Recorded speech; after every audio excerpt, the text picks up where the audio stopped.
Hello friends. ये आपकी screen पे निफ्टी का चार्ट है। एक्चुअली निफ्टी ने कल गैप डाउन ओपन किया था और ये 23,600 के पास में जो गैप था इसने इसको फिल किया है। और ऐसा नहीं है कि मार्केट में ये जो बाउंस बैक आई है वो सस्टेन करेगा, नहीं सस्टेन करेगा। इसलिए नहीं सस्टेन करेगा क्योंकि अभी तक क्रूड के जो प्राइसेस हैं, अगर आप इंटरनेशनल मार्केट में ये देखोगे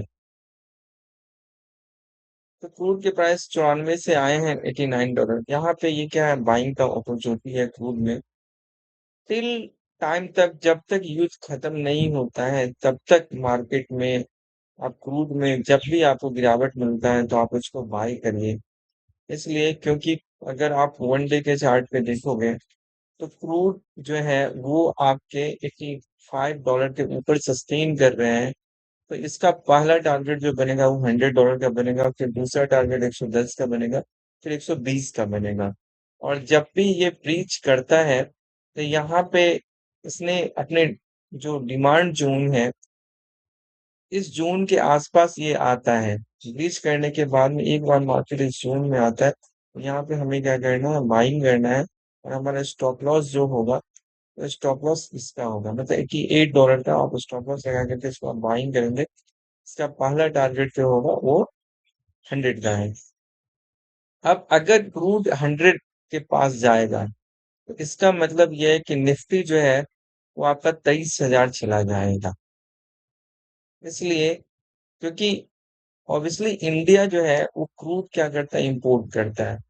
और जो जो क्रूड के प्राइसेस इंटरनेशनल मार्केट में अप होंगे, इंडिया के लिए मुसीबत ये है कि जो हम लोग की जो पर्सनल व्हीकल है जो पेट्रोल डीजल से चलती है, चलिए हम उसको ईवी में कन्वर्ट कर लेंगे, हम ईवी की स्कूटी ले सकते हैं। लेकिन गैस जिसपे खाना बनता है, एक सबसे बड़ी प्रॉब्लम वो है। और दूसरा सबसे बड़ा प्रॉब्लम ये है कि जो माल ढोने का काम ट्रक वाले करते हैं, तो उनको आप कैसे मैनेज करोगे। तो एक तो ये चीज है, तो ये मैंने पिछले सप्ताह में यही चीज बोला था कि मुझे शक है कि मार्केट ये इसके ऊपर में गया था। तो मैंने यहाँ पे दो लेवल मैंने सबको बोला था कि अगर मार्केट में ये वाला जो लेवल है, अगर ये लेवल अगर मार्केट तोड़ेगा नीचे की ओर, तो मार्केट फिर 22,800 के लिए तैयार खड़ा है और उसका अंदर 600। और अगर मार्केट इस लेवल के ऊपर भले सस्टेन कर रहा है, लेकिन मार्केट जब तक इस लेवल के ऊपर है तब तक हम इन्हें नहीं शॉर्ट करेंगे।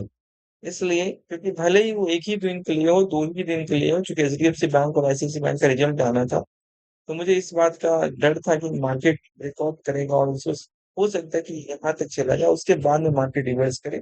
कोई बड़ी बात नहीं है। इसलिए इंट्राडे में हमेशा अपने आप को बचा करके रखना चाहिए।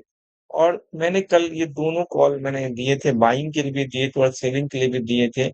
मार्केट जब ये खुला था, जब ये 200 पॉइंट नीचे खुला था, तो मैंने सबको बोला था कि यहाँ से मार्केट में करेक्शन होगा तो आप यहाँ पे बाई करो। और जब ये इस लेवल पे आया तो मैंने बोला कि अब सब यहाँ पे सेल करो।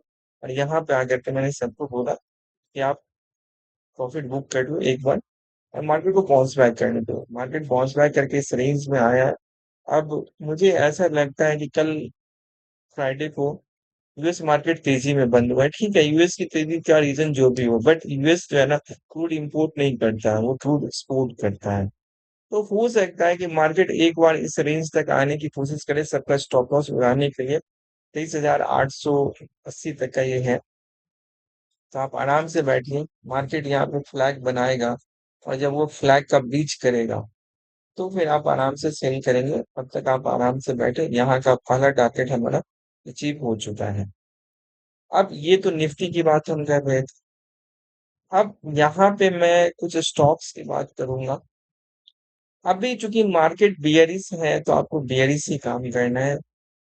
आप बाय करना चाहें तो आप भले कुछ स्टॉक्स आप बाय कर सकते हो, 5, 10, 15, 20 करके आप बाय करना चाहो तो कर सकते हो। अदरवाइज एक्यूमुलेशन के व्यू से कि अभी मुझे ऐसे मौके 3 बार, 4 बार, 5 बार, 10 बार आएंगे तो मैं ये काम करूंगा।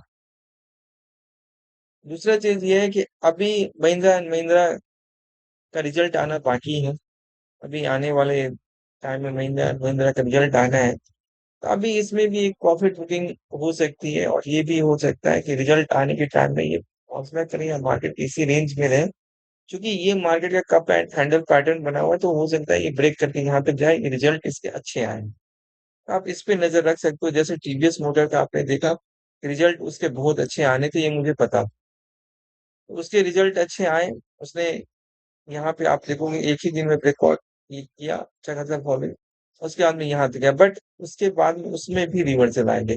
इसलिए क्योंकि मैक्सिमम गाड़ियां जो हैं वो उसकी पेट्रोल गाड़ियां हैं, ईवी की गाड़ी उसकी बहुत कम है।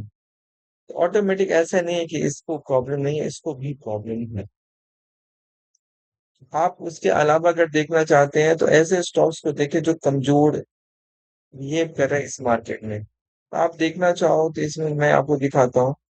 जैसे आप इन्फोसिस को देख सकते हो, इसमें एक आरएसआई आप लगा लो आपकी हेल्प के लिए, कि मार्केट में बड़े टाइम पीरियड पे क्या कर रहा है। बड़े टाइम पीरियड पे देखो मार्केट का ट्रेंड बियरिश हो चुका है, तो ऑटोमेटिक आप इसको जब भी इंट्राडे में मार्केट बियरिश है और मार्केट में आपको जब भी लग रहा है कि इसका वॉल्यूम जो है सो बढ़ा हुआ है, तो आप इसको इंट्राडे में सेल कर सकते हैं। आप चाहें तो टीसीएस को देख सकते हो, टीसीएस को नहीं सेल करना है इसलिए क्योंकि टीसीएस 50 के लाइन के नीचे इसका आरएसआई नहीं है। हम इसको नहीं सस्टेन करें, मतलब सेल करें, जब ये इसके नीचे आएगा तब हम सेल करेंगे। तो ऐसे करके आप कोई भी स्टॉक निकाल सकते हो, जिससे आपको ये चीज समझ में आएगा कि मुझे बाई करना है कि सेल करना है, आपको दिख रहा है।